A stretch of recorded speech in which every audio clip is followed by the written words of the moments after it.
One. Good morning children. Today we are going to learn about the format of statement of affairs. Yesterday we have learned about the meaning of incomplete records, features of incomplete records, limitations of incomplete records, and the differences between a double entry system and incomplete records.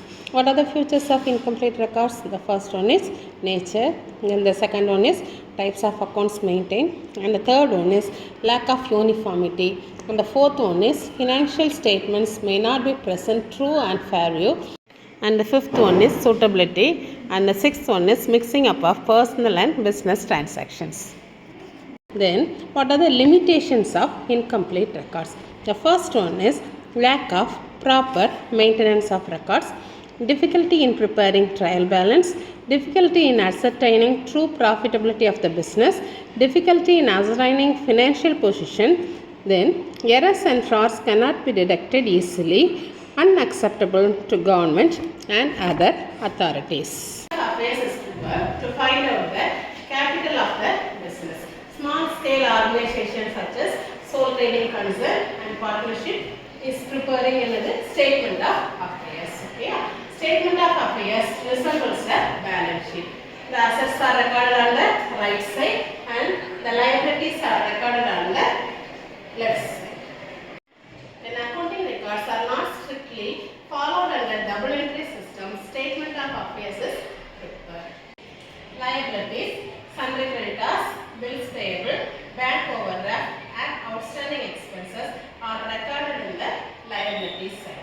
Asset side, cash in hand, cash at hand, debtors, bills receivable, stock in trade, prepaid expenses and fixed assets are recorded in the asset side. Okay, the excess of assets over liabilities is capital. With the help of the following information, now we are going to calculate the opening capital. Sundry creditors 6 lakhs, bills payable 1,20,000, cash in hand 20,000, debtors 3,20,000, bills receivable 60,000, stock in trade 2,20,000, building 3 lakhs, furniture 80,000. Now we have to add the, first of all we have to add the asset side. 0, 0, 0, 0, 4, 10, 12, 20, 0, 5, 6, 7, 10 lakhs.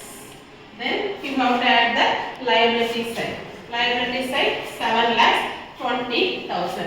So the formula is assets minus liabilities is capital. So 10 lakhs minus 7 lakhs 20,000. 10 lakhs minus 7 lakhs 20,000.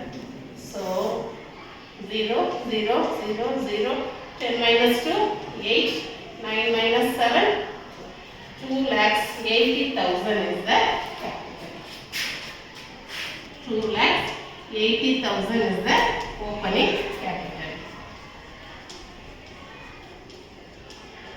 First of all, we have to add the asset side and then we have to add the other side, liability side. Then you have to subtract the assets from another liabilities. The answer is 2 lakhs 80,000. Here the 2 lakhs 80,000 is the opening capital.